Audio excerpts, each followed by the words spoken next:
Sa pagtatapos ng Jujutsu Kaisen manga ay naglabas muli ang author ng panibagong manga kung saan ito ang Jujutsu Kaisen modulo at panibagong kalaban na naman ang haharapin ng ating mga bida. Kaya naman dahil sa mahaba-haba ito ay simulan na natin ang chapter 1 at kung bago ka lamang sa aking channel ay mag-follow and subscribe ka na. Let's go! Sa taong 2086, 30,000 meters above Nevada ay nandito ang mga nilalang na tinatawag ang kanilang sarili bilang Simurian at nakasakay ang kulang-kulang 50,000 ng kanilang lahi sa isang mothership kung saan naghahanap sila ng lugar na pwedeng tirhan. Akala daw ng leader na ang Amerika ang pinakamalakas na bansa sa mundong ito, pero sagot ng isa na tama ang sinabi ng leader, pero napapanatili lamang ito ng Amerika dahil sa pamamahala ng Japan. Tanong ng leader kung may nakita ba silang kakaiba sa mundong ito at sagot ng isa na mukhang may mga tao sa Japan na kaparehas nila ng kapangyarihan at tinatawag sila bilang Jujutsu Sorcerer. Pinakita ang isang bata na masayang nakikipaglaro sa kanyang lolo at ang batang ito ay si Yuka Okkotsu, 6 na taong gulang at siya daw ang little girl ng kanyang lolo. Binigay ng kanyang lolo ang isang singsing at sagot ni Yuka na sigurado daw ba ang kanyang lolo dahil mahalaga ito para sa kanya at sagot ng matanda na mahalaga man ito sa kanya ay nag-aalala siya para kay Yuka dahil sa pagiging padalos-dalos nito kung kaya't ang singsing daw na ito ang magbabantay kay Yuka hanggang sa maging ganap na ito na Jujutsu Sorcerer. Naging masaya si Yuka sa mga oras na ito at magsusumikap raw siyang mabuti para maging magaling na Jujutsu Sorcerer at pagkatapos noon ay namatay na din ang kanyang lolo. Sa edad na 10 taong gulang ay dito na nagpaalam ang kanyang lolo at simula daw nang mamatay ang kanyang lola Maki ay sa bawat nagdaang araw ay unti-unting nanghihina ang kanyang lolo. Hindi lamang daw si Yuta ang nabigla sa unang pagkamatay ni Maki dahil kahit ang lahat ay hindi inaasahan na siya ang unang mamamatay. Kaya naman nangako si Yuka na siya ay magiging malakas katulad ng kanyang lolo Yuta. Sumunod ay sinabi ng isang babae na ibigay daw ni Yuka ang singsing dahil pagmamayari na ito ngayon ng kanyang kapatid na si Tsurugi, pero sagot ni Yuka na ibinigay ito ng kanyang lolo, ngunit sagot muli ng babae na ang singsing na ito ay isang cursed object na nakaregister sa warehouse ng Gojo Clan kung kaya't wala daw karapatan si Yuka sa singsing na ito dahil tanging si Tsurugi lamang ang may karapatan na ito'y gamitin. Sumunod ay nagmamadali si Yuka na kunin ang singsing sa kanyang kapatid dahil ang singsing daw na ito ay sobrang mahalaga para sa kanya at dito ay pinakita si Tsurugi Okkotsu, 11 years old at wikang hindi siya ang nagdesisyon na kuhanin ng singsing. Sa pagsundok ni Yuka ay sinabi nito na kung ganun daw pala ibalik sa kanya ang singsing, pero sa sumunod na eksena ay pinakitang bugbog ang kanyang mukha at naisip na tangi ang kanyang kapatid lamang ang nararapat sa singsing. Kaya naman nagsumikap ito para lumakas upang mapasabi niya sa lahat na siya ay karapat dapat na magmay-ari ng singsing ng kanyang lolo Yuta. Sumunod ay pinakita na may naglalaro na isang retro games at nasabi ng isa na sobrang galing ng bata at sinabi naman ng bata na isang oras lamang siya nakapaglalaro sa kanilang bahay, pero ang kanyang mga kaibigan ay nakakapaglaro ng buong araw na hindi nagagalit ang kanilang magulang. Masyado raw maigpit ang kanyang magulang dahil 30 minutes lamang ang binibigay sa kanya para makapanood at tanong ng lalaki na sigurado raw ba ang bata na pwede na siyang maglaro ng ganito sa kanyang edad dahil masyado itong cruel, pero sagot ng bata na normal lamang ito sa kanila at sagot muli ng lalaki na kung normal lamang ito ay hindi naman daw siguro magrereklamo ang bata kapag nangyari ito sa kanya sa totoong buhay. Sumunod ay pinakita ang isang lalaki at sinabi nito na may mga kaso kung saan kinukuha ang mga Japanese people upang gawing energy source at kahit daw sa lugar ng Kyoto ay marami na ang batang nawawala at dahil hindi ito mahanap ng mga pulis ay kanilang naisip na maaaring isang sorcerer ang may kagagawa nito. Ngayon ay narito si Yuka, 16 na taong gulang at si Tsurugi, 17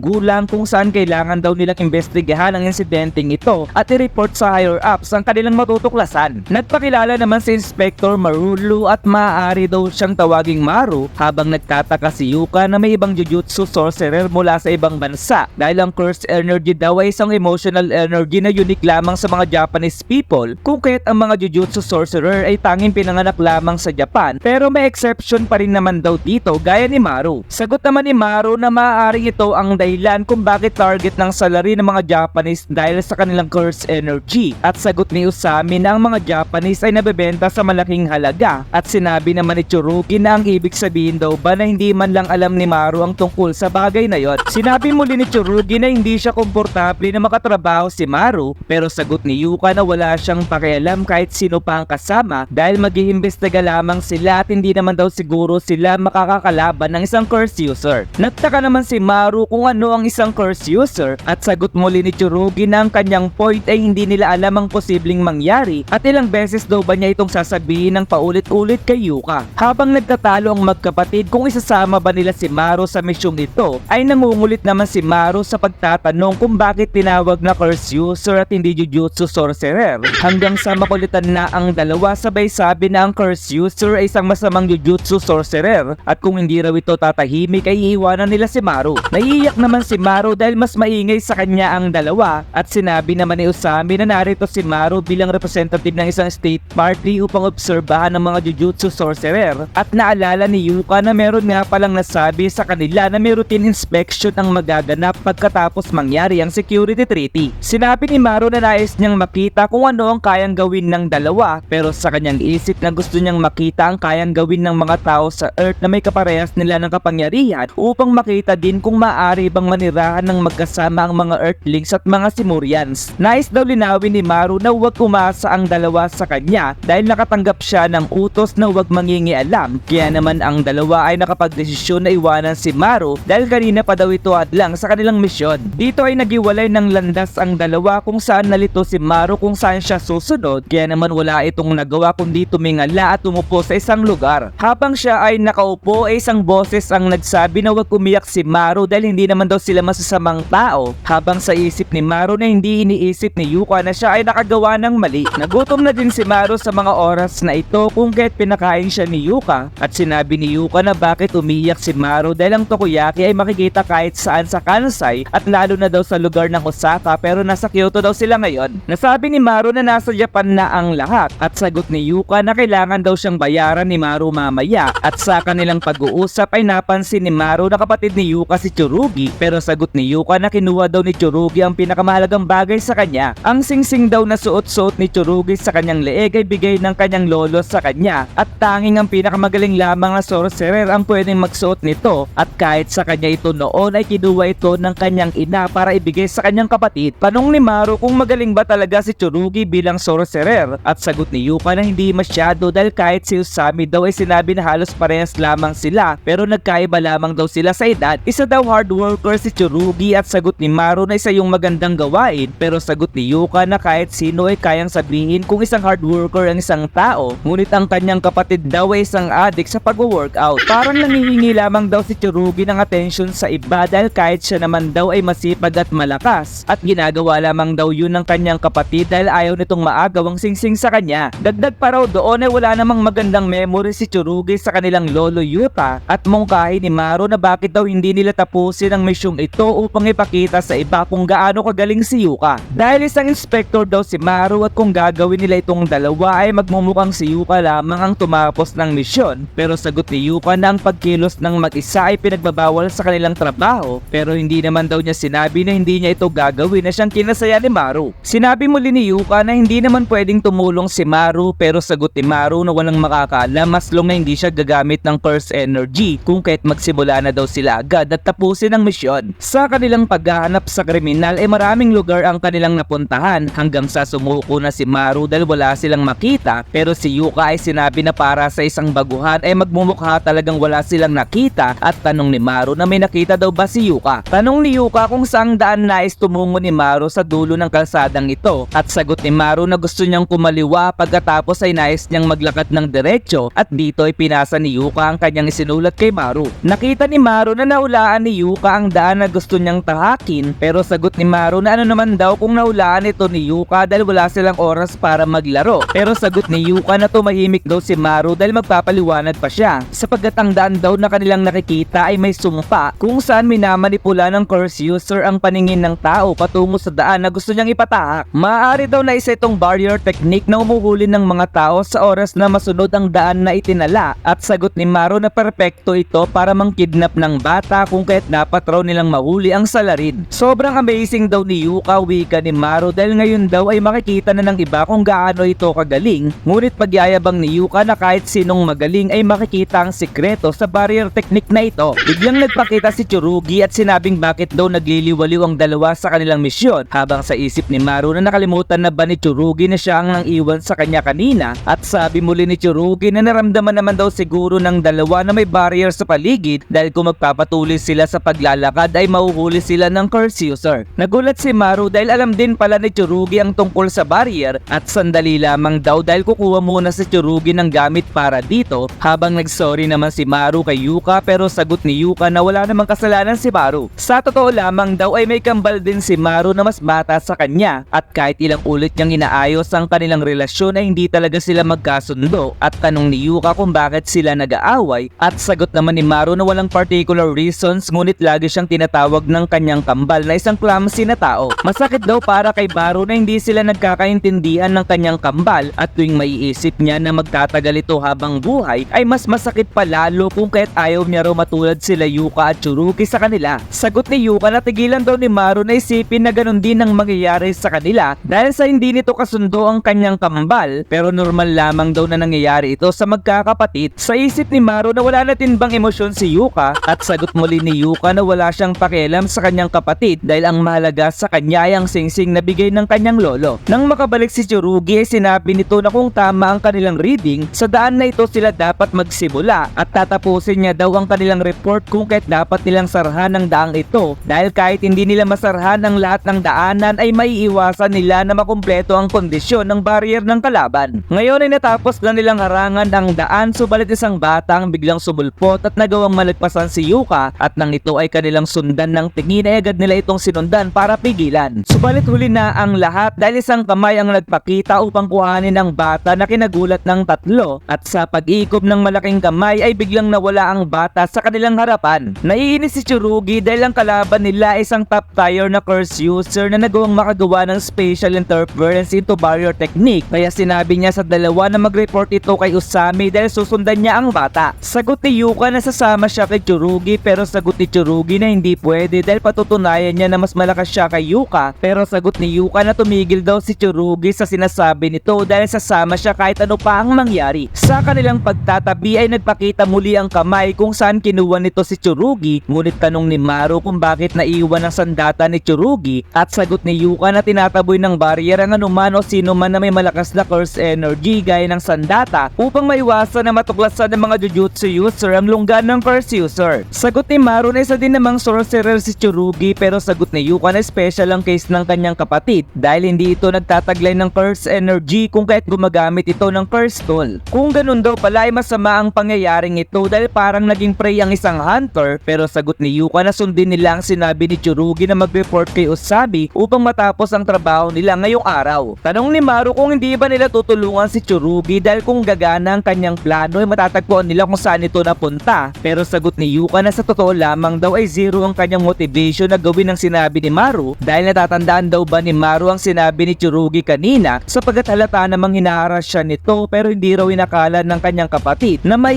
iwan ng kanyang katana kung kahit dapat lamang ito sa kanya. Sagot ni Maru na kung tatawagan nila si Usami ay makakarating naman ito agad pero sagot ni Yuka na si Usami ay nasa Tokyo ngayon at kung may sorcerer daw na libre ngayon ay tiyak na darating sila para tumulong ngunit sagot muli ni Maru na hindi ito tama dahil kailangan na sila mismo ang kumilos subalit sagot ni Yuka na tumahimik daw si Maru dahil hindi niya ito gagawin. Kung mamamatay daw si Tsurugi ay pagsisisihan nito ni Yuka habang buhay at maaari daw na magbago pa ang pag-uugali nito pero kung mamamatay si Tsurugi ngayon ay hindi na ito mangyayari pa sa inaharap dahil kahit anong away pa daw ang mangyari sa kanilang magkapatid ay tanging si Tsurugi lamang daw ang kapatid ni Yuka kung kahit wag daw isumpa ni Yuka ang kanyang kapatid. Pahiyaw na sagot ni Yuka na ano ang alam ni Maru sa kanila dahil kakakilala pa lamang nila at wag daw ipilit nito ang kanyang ideals sa kanya pero sagot ni Maru na ano ang mali sa pagkakaroon ng ideals dahil kung ang iba ay hindi kayang gawin ng kanyang ideals ay siya naman daw ang masasaktan ng damdamin. Maaari daw na mapahiya siya sa kanyang ideals at masaktan ng sobra pero isa lang naman daw itong sakit dahil kung susuko lang din naman ang isang tao sa kanyang ideals ay gawin niya ito pagkatapos niyang masaktan sapagkat siya raw ay hindi pa rin sumusuko sa kanyang kambal kung kahit wag rin daw sumuko si Yuka. Muling sinabi ni Yuka na hindi niya ililigtas si Tsurugi dahil pupuntahan niya ito para suntukin sa mukha at dito ay naging masaya si Maru sa naging desisyon ni Yuka. Sinabi naman ng umuli kay Tsurugi na alam daw ba nito kung paano ginawa ang daan sa Kyoto dahil sobrang compatible daw ito sa kanyang barrier technique. Sagot naman ni Tsurugi na isa bang tanga ang lalaki dahil naisipan itong gawin ng kanyang krimen malapit sa Jujutsu High kung saan lunggaan ng mga Jujutsu sorcerer sorcerer. Pero sagot ng lalaki na sino ang tanga sa kanila ni Tsurugi dahil nahuli niya ito ng walang kahirap-hirap. Sinabi ng lalaki na titigilan niya na ang human trafficking at dahil isang jujutsu sorcerer si Tsurugi ay narinig na din nito ang balita. Subalit si Tsurugi ay walang idea sa nais iparating ng lalaki at sagot ng lalaki na dumating na ang mga alien sa kanilang mundo. Subalit hindi naniniwala si Tsurugi at inakala na isang baliw ang lalaki, pero sagot ng lalaki na totoo ang kanyang sinasabi dahil ang Inspector General daw ay diniklara na ang pananakop na ito ay isang special grade incident na kaparehas ng pag-ataking ginawa ni Sukuna 68 years na ang nakakalipas. Sagot ni Tsurugi na imposible daw iyon dahil si Sukuna ang halimaw na gumawa ng Ground Zero at karumal-dumal sa Makio at wika muli ng lalaki na simula nang magkaroon ng security treaty sa Kyoto, ang lahat ng negosasyon sa mga alien ay pinaubayan na sa Japan, pero ang pagkakaiba ng kultura sa pagitan ng mga planeta ay hindi pa rin maiiwasan at magsasani ito ng malaking kaguluhan.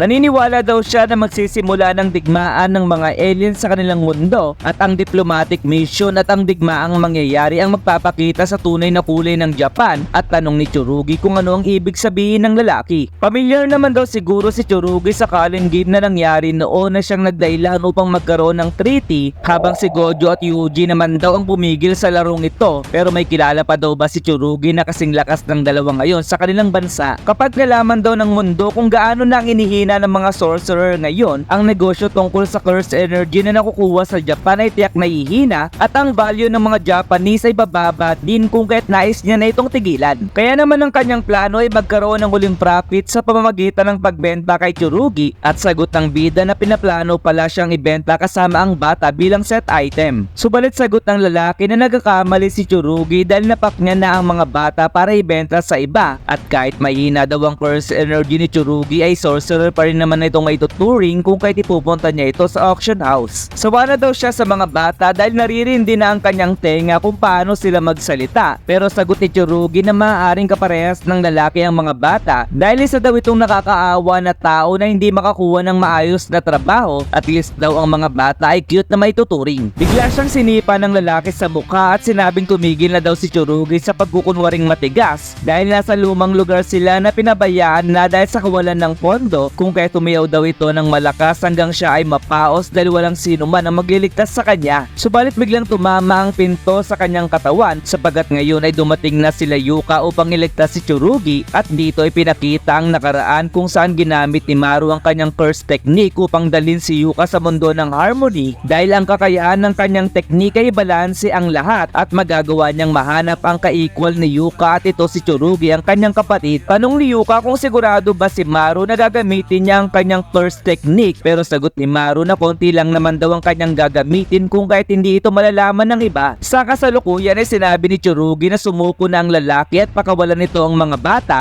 subalit biglang sinabi ni Yuka na maglaban sila ngayon ng kanyang kapatid na sobrang kinagulat ni Maru. Dito ay nagsimula nang umatake si Yuka habang si Tsurugi ay naganda para labanan ito at sa bawat pag-atake ni Yuka ay nagagawa naman itong masangga ni Tsurugi at nang makakita ng tamang pagkakataon si Tsurugi ay dito niya na nagawang masuntok ang mukha ni Yuka. Habang naiinis ay naiiyak si Yuka dahil sobrang lakas daw ng kanyang kapatid, pero matagal niya nang alam ang bagay na yun dahil nagsusumikap talaga ito ng sobra at sa pagpunas niya ng kanyang luwa ay sinabi nito sa lalaki na ibalik daw niya ang mga bata habang si Tsurugi ay napatanong kung anong trip daw ang naisipan ni Yuka. Nagkatitigan ng dalawa na para bang sinasabi na kainin mo ako at sa mga oras na ito ay na-activate ni Yuka ang kanyang tekniko pang hulihin ang ratbo ng lalaki at sa pagtakma ni Yuka patungo sa kalaban ay nasugatan niya ang kamay nito. Sa isip ng lalaki na isang martial arts ang ginawa ni Yuka na may curse na kasama at sa paghawak niya sa talisman ay bigla siyang nakarating sa likod ni Yuka, ngunit nagawa ni Yuka na masangga ang pag-atake ng lalaki. Sa isip ni Yuka na biglang nakarating ang kalaban sa kanyang likod na may dalang armas at maaaring parehas ito ng teknik na pinangkikidnap nito sa mga bata habang si Tsurugi naman ay kinukuha ang kanyang katana kay Maru. Nagulat ang lalaki sa tunog na kanyang naririnig dahil ang katana pala na hawak ni Tsurugi ay isang curse tool na Konoyagi na kayang maglabas ng sparks mula sa scabbard at guard nito na siya namang pupunta sa blade ng katana at sa paggamit niya ng New Shadow style ay naglabas siya ng apoy sa pagwasiwas ng kanyang sandata. Sa isip ng lalaki na nag-aapoy ang katana ni Tsurugi at sinusunog nito ang talisman na bumubuo ng kanyang barrier habang sa kanyang gilid ay narito si Yuka na naghahanda muli ng pag-atake at sa pagtake tama ng kanyang kamay sa katawan ng kalaban ay labis itong napasuka. Ngayon ay nagawa ng dalawa na matalo ang kalaban samantalang si Maru ay naiinitan sa apoy na nilabas ni Tsurugi at kanyang sinabi na humihinga pa ang mga bata at sagot ni Tsurugi na huwag itong hahawakan dahil kailangan nilang tawagin ng mga matatanda. Sinabi ni Tsurugi na mas lumakas na ngayon si Yuka kung kahit magsusumika pa siya lalo para maibalik niya na ang singsing at dito ay pinakita ang 7 years old na Tsurugi kung saan masaya itong nakikipaglaro sa kanyang lola. Sinabi ng kanyang lola na halos magkaparehas silang dalawa ni Tsurugi dahil mas lalakas ito sa pamamagitan ng pagkatalo pero mag-ingat daw siya dahil isa itong dalawang talim na sandata na pwedeng makapanakit sa kanya. Pinakitang narinig ni Tsurugi ang eksena kung paano ibinigay ni Yuta kay Yuka ang singsing at kanyang sinabi na gusto niya din ng singsing pero sagot ng kanyang lola na ang singsing na iyon ay isang protective charm na siyang nagtataboy ng panganib pero hindi raw ito kailangan ni Tsurugi dahil isa siyang malakas na tao. Pinakita naman ang eksena kung saan binibigay kay Tsurugi ang singsing at kanyang sagot na hindi niya ito kailangan pero sagot ng kanyang ina na mas kailangan ito ni Tsurugi at desisyon ito ng Clan of Gojo. Ang kagustuhan daw ni Tsurugi ay relevant sa itaas kaya naman tumakbo ito ng napakabilis at naisip na ang kanyang lola ang nagsanay sa kanya at hindi niya kailangan ng pampaswerte kung kahit magiging malakas daw siya upang ipakita sa lahat at ipasabi na hindi niya kailangan ng singsing dahil ikaw ang apo ni Maki Zenin at sa mga oras din na ito ay humingi siya ng sorry kay Yuka dahil kailangan muna nitong maghintay para makabalik sa kanya ang singsing. Sa kasalukuyan ay pagtatanong ni Yuka kung ano ang ibig sabihin ni Tsurugi habang nagsalita naman ng lalaki na ang tatanga nilang tatlo at ang mga tanga daw ay kailangang mamatay sabay inactivate nito ang kanyang curse technique. Sa isip ni Tsurugi na inactivate ng kalaban ang barrier technique sa silid kung nasaan ang mga bata habang sa isip ni Yuka na gustong i-transfer ng lalaki ang mga bata at sinabi muli ng lalaki na meron ng bibili sa mga batang kanyang nahuli. Supalit isang mata ang bumuka kung saan mula pala ito sa ikatlong mata ni Maru at nang ito ay makita ng kalaban ay bigla itong nawalan ng malay samantalang natanong ni Yuka kung ano ang bagay na yun at tanong naman ni Tsurugi na isa bang alien si Maru. Dito na nagtatapos ang chapter 1 at mahaba-haba talaga ito mga kaibigan kaya naman kita-kits na lamang tayo sa susunod na video. Goodbye!